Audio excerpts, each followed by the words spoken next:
Now I know this is an anime. This is technically animation. But this was one of my favorite TV shows when I was growing up. This is Mission Hill, and Mission Hill only made it to one season. It ran from like 1999 to 2000. And guys, guess what? I figured out how to put the links up for those Yaoi websites that I go to, so they're going to be in the video. So you guys can write them down and go and see them. There are two separate sites, and they're both really good. Some of them have the same books on either site, and some of them don't. Some of them have different books, and some of them actually have more books. But they are free, so you guys will check it out. So let's talk about Mission Hill and why I love this. Mission Hill, it's different. The animation in this is different. The voice actors are great. And this story, it's kind of the cliche. The older brother lives, far away, and then he's got to have his younger, geeky, smart brother come and live with him. They don't get along. All those good little cliches and, Avengers. But here's what I liked about Mission Hill. A lot of the situations were pretty realistic. The brothers don't get along with each other, and the younger brother is pampered by the parents because he's the smarter one. He does better than his older brother. And the older brother is kind of not, his parents don't really show him that kind of affection. And the other thing about this one is, you can see that there's a lot of different animation going on, a lot of different characters. You've got the beatnik, you have beatnik neighbors. There's our beatnik neighbors with their kid. And then, you've got a gay couple, which I think in my mind, when I first saw this, I didn't realize they were going to show that. This is in 1999 when this was coming out, and they do show a gay couple, and there we go. I'm actually going to I'm going to try to talk through this entirety, because I want you guys to take a look at Mission Hill. It's still up on YouTube. You guys can check it out. It's still up on YouTube, because that's where I go to watch it. To the person and the people who've made Mission Hill, I really wish they would have came out with a second season. I would have really liked this, because there were a lot of unknown what-if questions that was going on in Mission Hill. But, some shows make it and some don't. I mean, look at Bob's Burgers. That's on its, second or third season? And I think if they started to air Mission Hill again, like on, Cartoon Network during the Adult Swim or on Comedy Central, if they just started airing it again, I think people would really get invested in this and they would want to see more, But that was during that time and era, and we may not get that back. And I like this character, Jim. I like him. He's cool. He's kind of like the laid-back guy of the group. But, he's got a great paying job, and you don't find that out until later on in the episodes, that he's got a great paying job, and he gets paid whether he goes in or doesn't go into work. I was like, dude, sign me up for that, please. And, this is, I forgot to introduce our main character is Andy French. Now, Andy is the one in the yellow shirt with the blue stripe. That's Andy, and that's obviously his mom and his dad and his dog Stogie, which I love. I love Stogie. Stogie's awesome. And this is episode 1 that we're reviewing. This is episode 1 where his parents are trying to get him to take in his younger brother Kevin. And there's Kevin. And Kevin's voice is a little annoying, but you know what annoys me about Kevin? Kevin annoys me in 2 reasons. There was one episode where, they were kind of having, the world was having a crisis, kind of like it was their version of 9/11. There was this big problem going on, and it was just chaotic. Well, Andy had gotten a date with a celebrity. And he was trying to have everything be perfect. He was going to get his hair done. He got a tux. His hair didn't wind up being good. The barber shaved a bald spot right down the middle of his head. And he was just having a really, really bad day. And he was trying to get Kevin to help him. Well, Kevin wound up going to the Grammys and getting on TV with this woman. And, Andy was so upset. I think this was like episode 11 or 10, something like that. So it was really, showing all the stuff that Andy had to put up with Kevin. And, yeah, Kevin's one of those guys that gets annoying after a while. There's being smart, and then there's just being too smart that you don't want to hang out with somebody.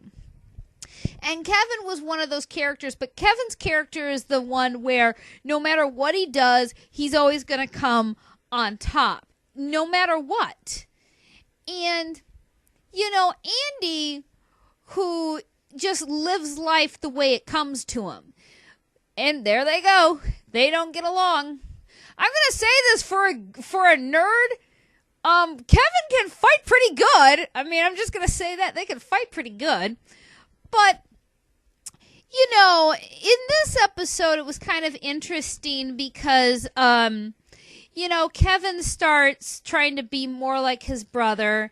He gets drunk for the first time, and, he made a comment to Andy, let's get home so I can start masturbating, which is funny that he says this in episode 1 because there's another episode where he doesn't call it that. He calls it manipulating himself, which I'm like, wait a minute. You called it by its first name in the first episode. Why aren't you calling it now? But, yeah, the animation, it's dated. I definitely think if they were going to bring this back, they wouldn't bring it back in this form. But, we're going to meet Posey. I love Posey, guys. She's got this really nice, soft, kind of hippie voice. And I don't know if she's Wiccan or she's pagan or what she is, but she does a lot of meditational things, and, she grows her own vegetables and all that. And she's just a cool character. She's really cool. She was talking to Kevin about his inner light.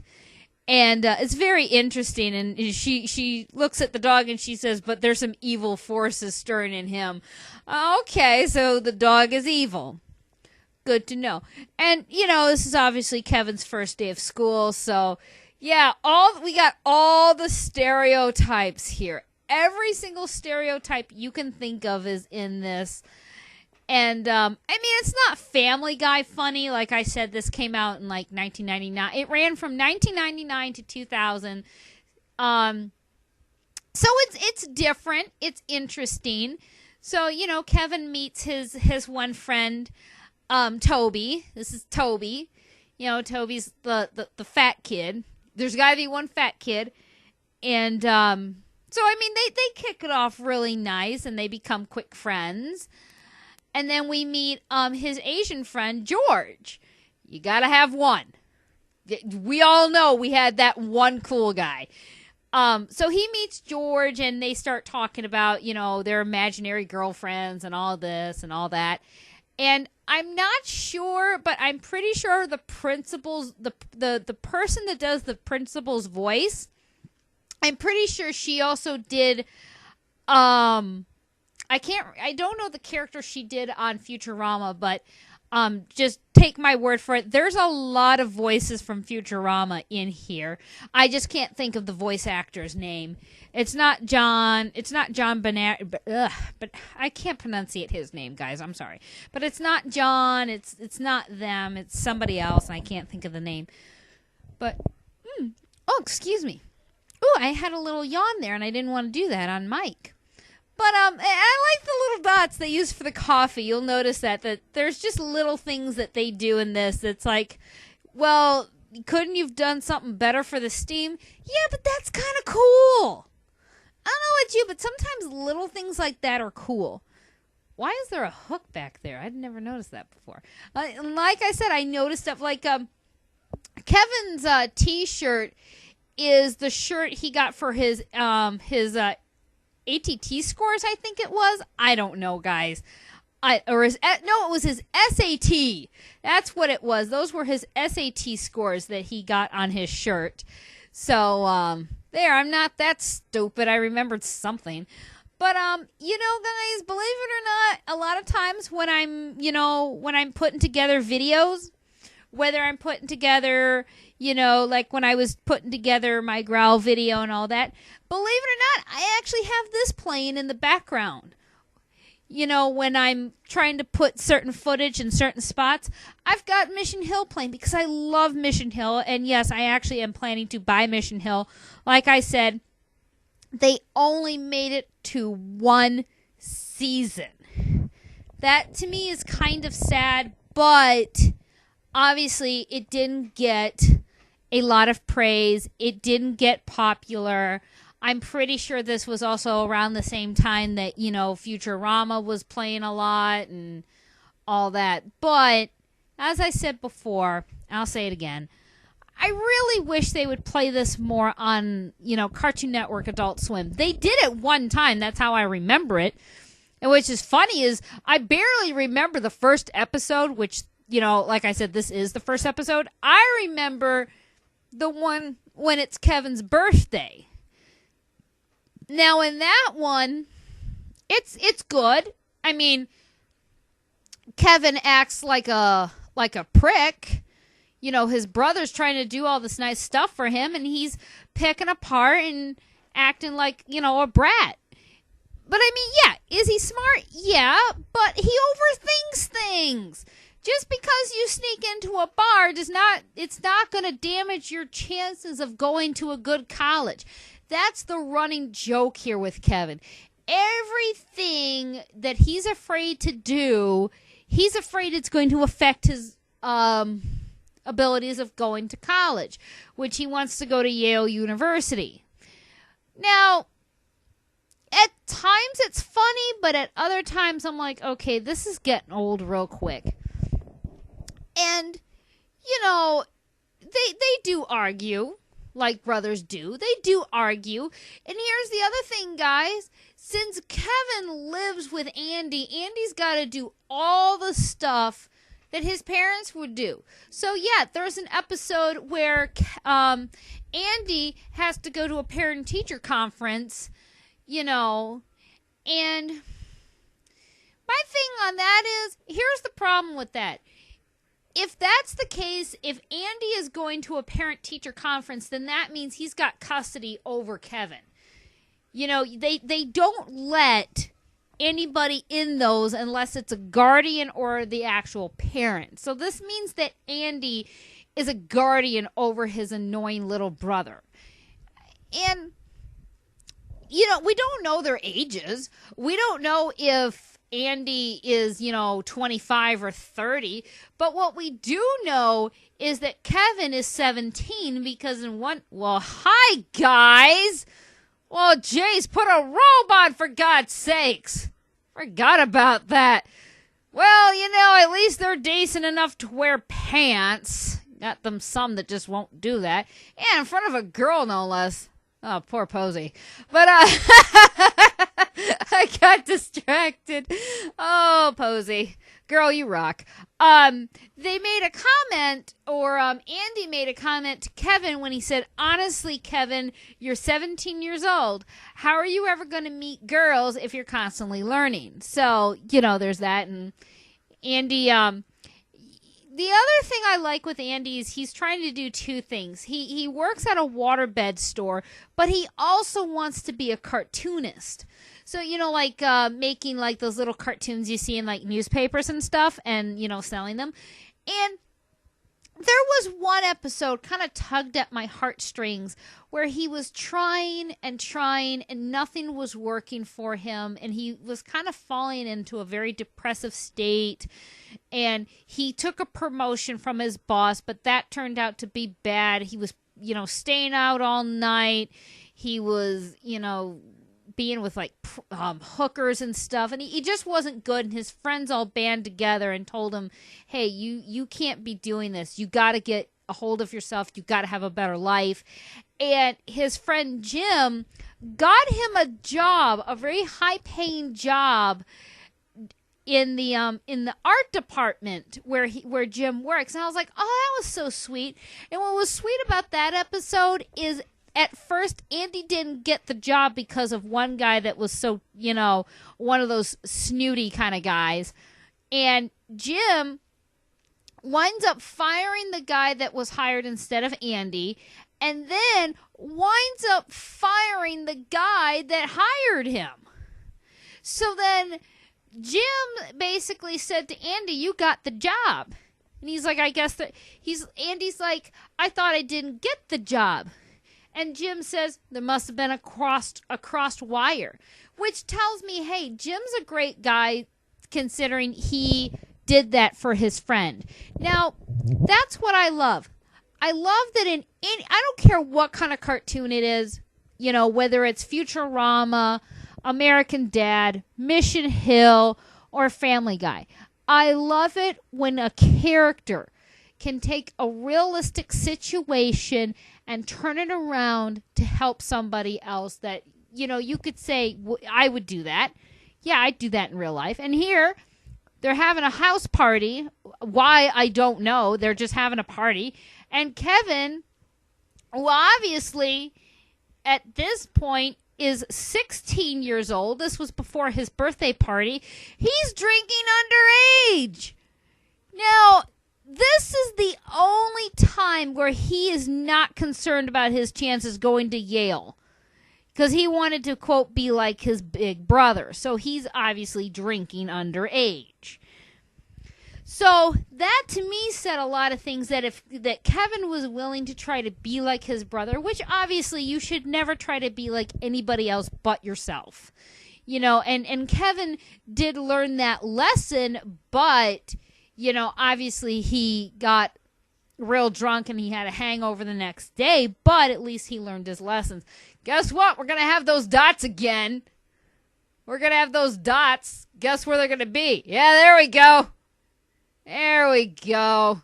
I like that. I like that. And you know what else I like in this? I like how not everything is colored with inside the lines. It's kind of scribbled around, and I like that because it's different. And obviously they're showing, Kevin drinking, and, I lose count, but I'm pretty sure he's up to 5 or 4. And that's their neighbor, Gus. Gus is gay, and that's his boyfriend in the background named Wally. Wally's behind the reddish couch kind of thing there. And Gus was getting upset with Kevin for calling him a homo, which I don't blame him. I'd get upset too. Hey, doggy. Bite me. Well, that's what you get for telling him to bite you. But, Kevin... Yep, we're all like that when we're drunk. Well, some of us, not all of us. And, he's beyond help at this point. And, what they don't show you is that he does call his parents while he's drunk. And I'm going to say this, guys, that was the only scene where I honestly think they used a different form of the art style. But I love this sunset color that's going on here. Okay, here's my question. You guys were just up all night now? Is that how it goes? Oh, what are you doing to that poor plant? Okay, and here's the other thing, guys. Andy saw that Kevin was drunk and he had problems. He turned down this girl to go and help his brother. That takes a man. That's a real man there. That's a good family. That's a good family person right there, too. He knew he was in trouble, that he had had way too much to drink. Swirly eyes. It's the swirly eyes when you've drunk a little too much. So, obviously they spend the rest of the evening in the bathroom. We've all been there, guys. But, I don't know how much. It's almost over, guys. We're almost through this. So I'm just going to say this right at this point. There's nothing else to talk about. Okay. There's nothing else to talk about Mission Hill. If you guys like it, please check it out. Please prescribe it to the person that is supporting Mission Hill, not just me. But there is a prescriber out there who has a bunch of Mission Hill videos. Please prescribe to them because they're the ones where I got this footage from. And this is Jahia Moondragon, and I will see you in the next anime. Bye-bye. Dad will never find out. Sunday, 3:30 a.m. Yo, dudes! It's Kevin! Hey, could you send me my birth certificate? Because I want to change my name to the Grubermeister! I love being drunk! I want to stay drunk forever.